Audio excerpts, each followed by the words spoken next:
میگذره و کسایی که همین حاجی احمد شاه صراف 13 میلیون دلار از زیر در پیش یک کوچه پایان از طلوع خانه استاد ربانی بود. این نمیجا کمین گرفتن، یک ساعت کمتر یکان 40 دقیقه زد و خورد شد. بادیگاردایش گرفتن کشتن، پیسر گرفتن، به چهارراه مسعود گذاشتن، چهارراه عبدالله رفتن در طرف اودخیل، این پول تقسیم کردن. بالاخره موتر خریدن، این موترها رو به امریکایی ها در بگرام کرا دادن مای 12,000 دلار. ببخشید یک لحظه ما اینجا برگردیم به عقب. من او اختطاف حاجی احمد شاه رو من یادم است. خب خبر رسانی شد. اختطاف نکردن. نه او پولش که بردن من یادم است. دقیقاً سرک 12 بود یا سرک 11 وزیر اکبرخان بود که یک درگیری شد و بعد چند نفر کشته شد و بالاخره یک مقدار پول رو بردن.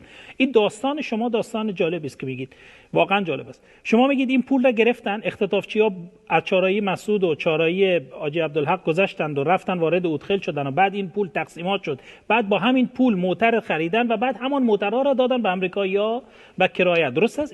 این داستان است. بله. بسیار خوب. شما به عنوان رئیس جنایی وزارت امور داخل، رئیس مبارزه با جرایم جنایی وزارت امور داخل افغانستان، وقتی که به این جزئیات آگاه هستید، چرا هیچ اقدامی نشد؟ بعدها هیچ اقدامی نشد؟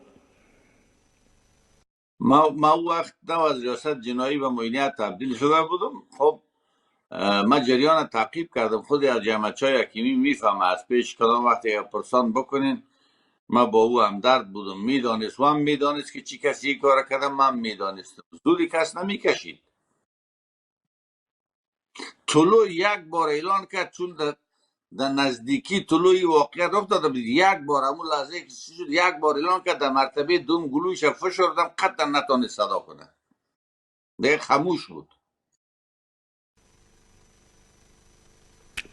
فقط یک سوال، نمیخوایم نام کسی را بگیرید معین صاحب، من میدانم محدودیت ها وجود داره احتمالا هنوز هم. فقط یک سوال، آیا او زمان همین سرقت را کسی مدیریت کرده بود که خودش همون زمان در حکومت بود معین صاحب؟ همینطور بالفعل وظیفه اجرا میکرد. بالفعل افرادش امنیتی، همین گروهی که برخورد کرد با افراد حاجی احمد شاه حکیمی، امنیتی از زیر مستقیما از اینجا تا به ده سبز تامین کرده بودن. پس اجازه بدید بگیم که خدا رو شکر که اون نظام سقوط کرد.